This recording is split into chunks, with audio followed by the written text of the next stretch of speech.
Script is done. The internet is up. Let's wrap this month up of live reviews. What the... What? Greetings, That Southern Critic. I have been waiting for you.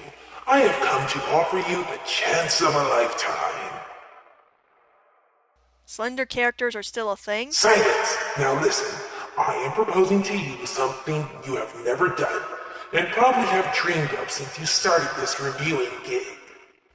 100 subs for my channel would be nice, that way I can get a custom URL. No! A crossover! Oh, sweet. Let me go ahead and get things started. What? This is no ordinary crossover. What's the catch? Catch? There's no catch. Well, normally if you use the phrase, not your ordinary such and such, there's a catch. Trust me, there is no catch. That's an awfully big thing you happen to be asking for there. Except you'll be turning no pony for this. How is that not a catch? Look, do you want the crossover or not? Fine. Let's just get this over with. Excellent. Now prepare yourself for the crossover of your life. Hey. Hey. Are you okay? Yeah, I think so. Where are we? I don't know. One minute I reviewed the new It movie in costume, the next I'm here. That costume wouldn't happen to be a slender pony, would it? It was. How did you know? 'Cause that's what brought me here. Is there a mirror someplace? I want to see what it did to me. If it helps, you're a blue Pegasus. Huh. So that's what I look like as a pony. You're not one? No, I'm human. I was about to go live with a live review when that costume appeared. Live review? Wait, are you That Southern Critic? Yep, that's me. And you are? I'm Melantart, just a pony who plays games and started reviewing films. Welcome, ponies. Now we can begin. First things first, where are we and why are we here? You two are here to judge and reveal which of these two films is the better. You didn't answer the question. Doesn't matter. The films you will look at are the 1984 and 2009 versions of Children of the Corn. Oh, wow! The 2009 version is so creepy. Wait a second, I already reviewed the 84 version in a live review. Which is why you, That Southern Critic, will defend and represent the 1984 version. And you, Melantart, will defend and represent the 2009 version. Alright, you did tell me about the remake in the chat. You've seen it? What did you think about it? Well... Enough! That question will be answered in the review. You two will present the plot points of films and debate on the different points of them. So this is an old versus new thing. Sounds more like a debate. Regardless, you have 3 minutes to prepare before we begin. Sorry about that. Didn't realize the costume would go this far. No biggie. Should have seen this coming with what I've been through before. Yeah, so how do we do this? Well, pretty much the story is the same between the two, so it looks like we can go over the story for each version, then compare them, and see if that can get us out of here. Okay. Oh, this is going to be fun. Minus the held against our will in another realm bit. True. At least some good can come out of this. So, you ready for this? Let's do it.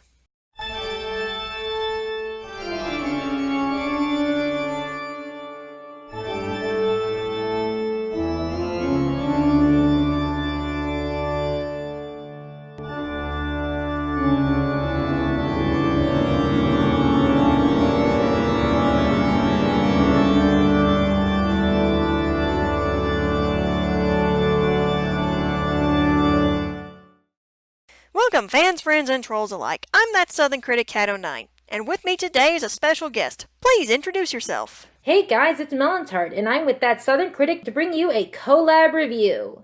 Thanks to a symbiote costume who kidnapped us and somehow turned me into a pony, we'll be reviewing the 1984 and 2009 versions of Children of the Corn.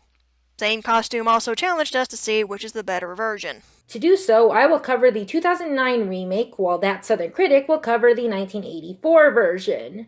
To be fair, it'll mostly be the 2009 version covered since I reviewed the 1984 version, but that's not going to stop me from comparing the two as we go. We'll start by going over the story first, then the main differences between the two in order to come to that conclusion. Sounds good to me. Let's get started with the very first installment of Two Critics and a Stephen King. Excellent. Let us begin. When did you get back? I never left. Now begin.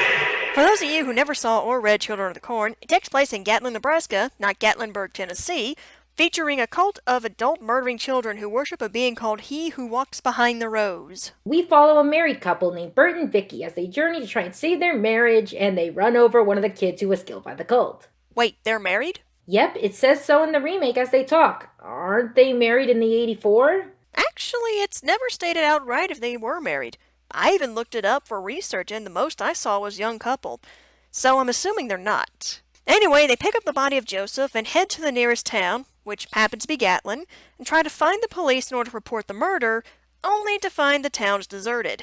They come across the kids and Vicky is captured by them, resulting with Bert trying to find and save her.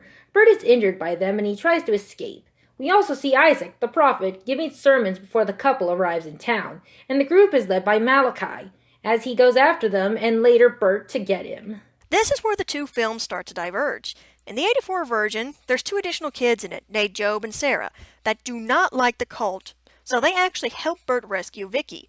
Malachi betrays Isaac and has him crucified at night, as Bert and the kids escape the now angered demon thing, whatever it is. After Isaac came back and acts as Malachi, Bert and Job hook up the irrigation system to ethanol that was created by the kids and set the field on fire, destroying the demon thing. There's one last scare before the credits roll, but Sarah, Bert, Vicky, and Job all make it out at the end. In the 2009 version, there is no Sarah and Job, and Vicky is killed by the kids. Bert tries to escape the kids in the cornfield, comes across the sacrifice field where he sees Vicky after he killed some of the kids in order to escape them. Bert is then killed by He Who Walks Behind the Rose and is placed on the sacrificial things. Being displeased with having to kill him itself, the age of favor is lowered to 18, and the film ends with the 18-year-old leaving to be given to him. Wow, that was dark. And fairly close to the original. I know, it's so creepy! Good. Now the summary is done. Compare the films by their protagonists, antagonists, the supporting cast, and anything else you believe needs to be talked about. Go!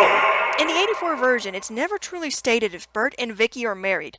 At most, you can state they're engaged. Bert is a doctor in this on his way to an internship in Seattle, and they decide to go through Nebraska for whatever reason. So, what does Vicky do? But to be honest, the movie doesn't state what Vicky is. She could be an assistant, or another student, or for that matter, just coming along for the trip just to see the sights. Well, in the 2009 version, Bert and Vicky are a married couple trying to save their marriage, as shown by their bickering in their scenes.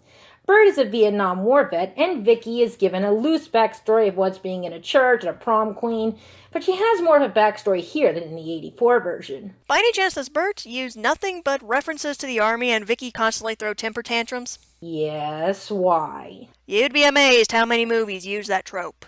Well, it's better than throwing a lamp at the kids when they try to get her. Vicky at least has a gun she can use. Wait, they have a gun? And they use it? What is this, common sense in a Stephen King film? Yep, they use it. Vicky uses it to defend herself from them.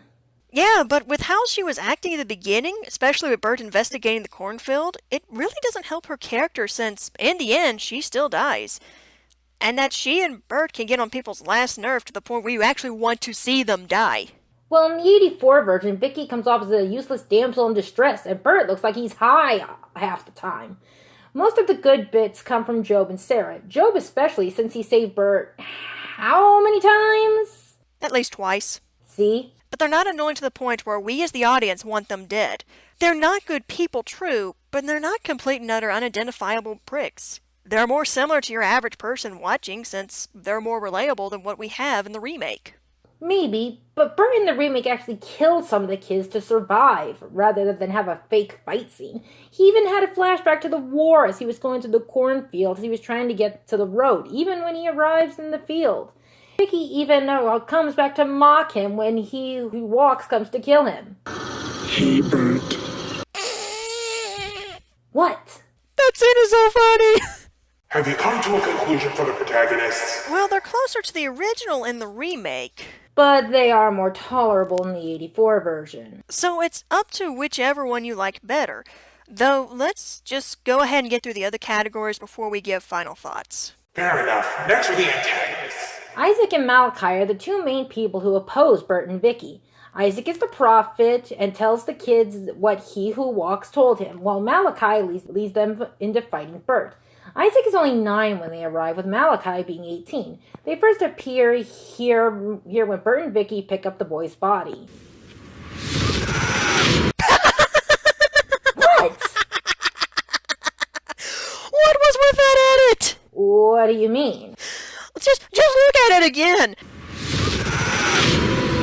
It's literally like somebody told Pennywise from the new It movie to grab a camera and run up to them. I honestly cannot take it seriously with that edit. Well, it is pretty funny. See? Now with Isaac and Malachi in the 84 version, they're introduced early on. Isaac gives the signal to Malachi and the other children within the cafe to start killing the adults. They use that in turn to signal to the rest of the town, start killing the adults. Isaac is honestly still the best thing in this movie. From the over-top acting to the charismatic preacher that he is. He keeps the film together as we watch him. Malachi is also the muscle and more than happy to carry out his God's will in the form of killing adults. And it's obvious he's intelligent since he sees how Sarah and Joe being outside the cult can cause an issue. Well, at least in the 2009 version, he says Outlander once and not constantly. Oh, come on, he doesn't say it that much. Outlander! Outlander! Outlander! Outlander! Okay, I get it. He says it a lot. Malachi is also loyal in the remake, and even so much as speaks more to Vicky than in the 84 version. He also leads them through all the chasing and does not have any conflict with Isaac. Well, truth be told, that's what makes them more interesting.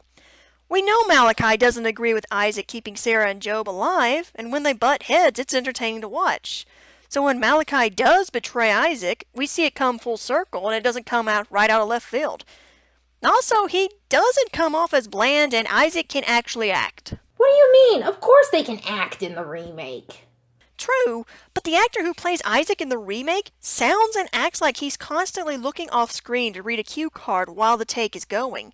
Because of that, it's making me think that he's more along the lines of not an actual leader, but somebody who's more of a follower. It makes me wonder why the kids follow him with that type of appearance, regardless if he's receiving the visions from the demon thing. At least he was played by a child and not a 25-year-old. That may be true, but the remake Isaac still lacks the charisma the original Isaac did, which makes his leadership seem forced. Add into the fact that remake Malachi is not having any type of qualms with him being the prophet and leading everybody, and the interesting dynamic that really attracts people to these two characters is gone. Enough! Moving on to the supporting cast. I feel like you're trying to rush us now. Getting the same vibe here.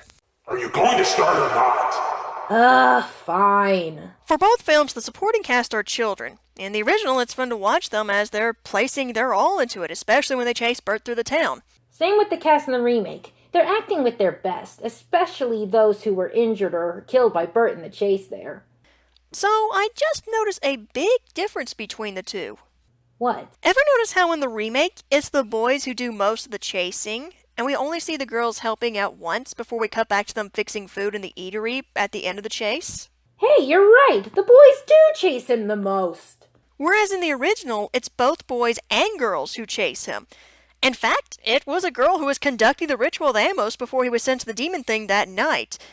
Funny how the one made in 2009 has them separated in almost a Puritan-like fashion, whereas the 84 version has them working together. You have a point about that, but what does that add to this? I don't know. I just wanted to point it out.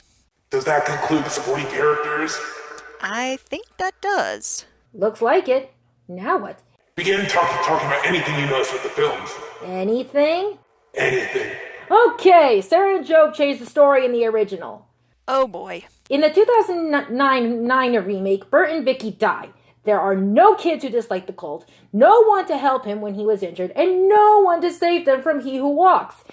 The addition of Sarah and Job completely changed how the story went and turned the ending in the original into a happy one. I agree with that. The addition of Job and Sarah did change the story, especially since they weren't in the original book. They may have been added in to give the story a happy ending, since it may be possible the ending where the two mains dying may not have done so well. So I'll give you that.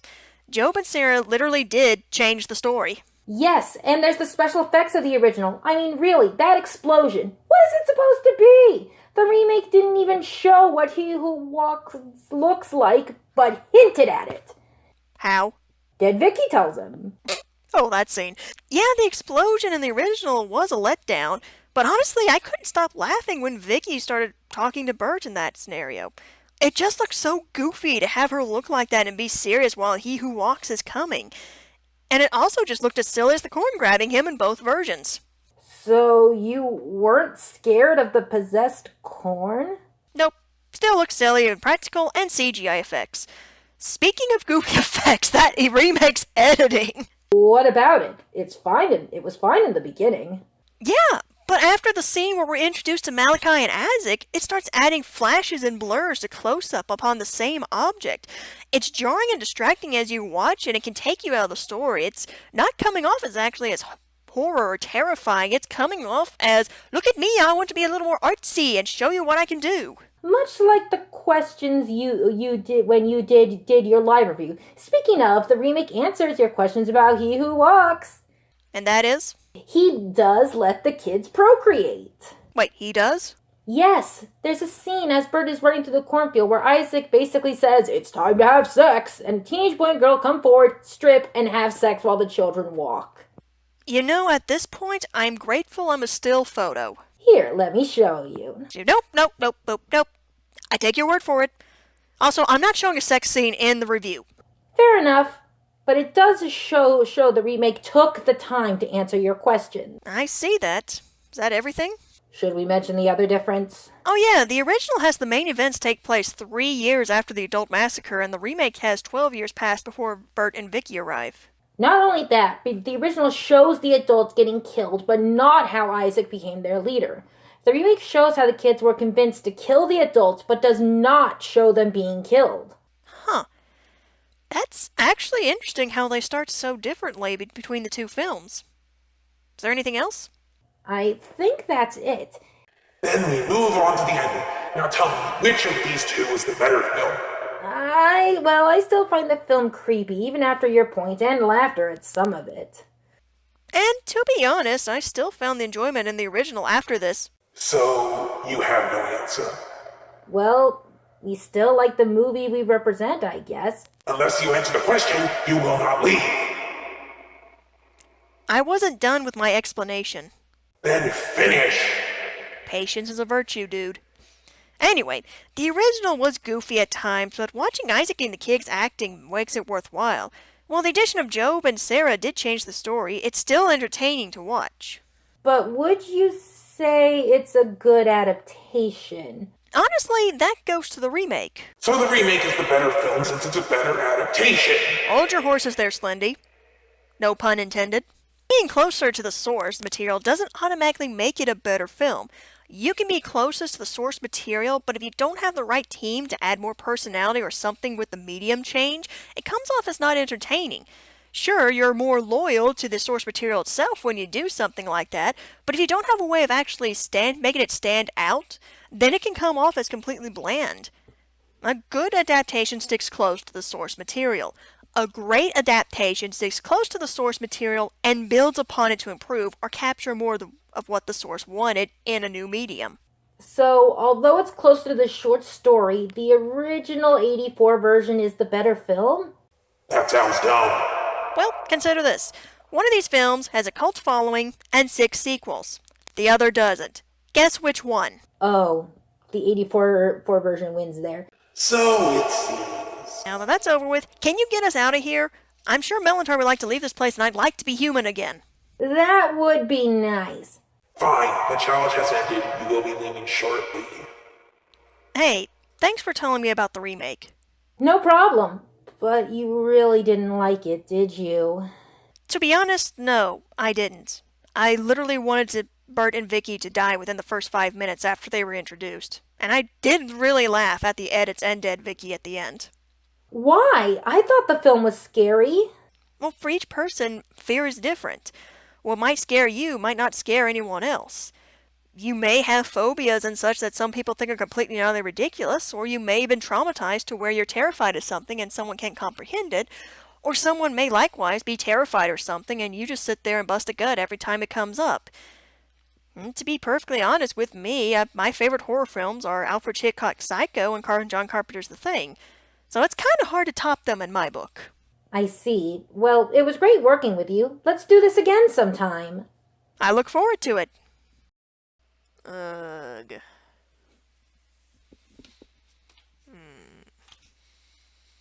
I feel like I just had a bad dream.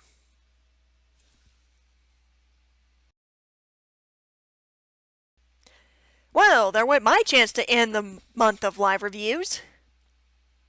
Oh well, next stream, we're going back to gaming.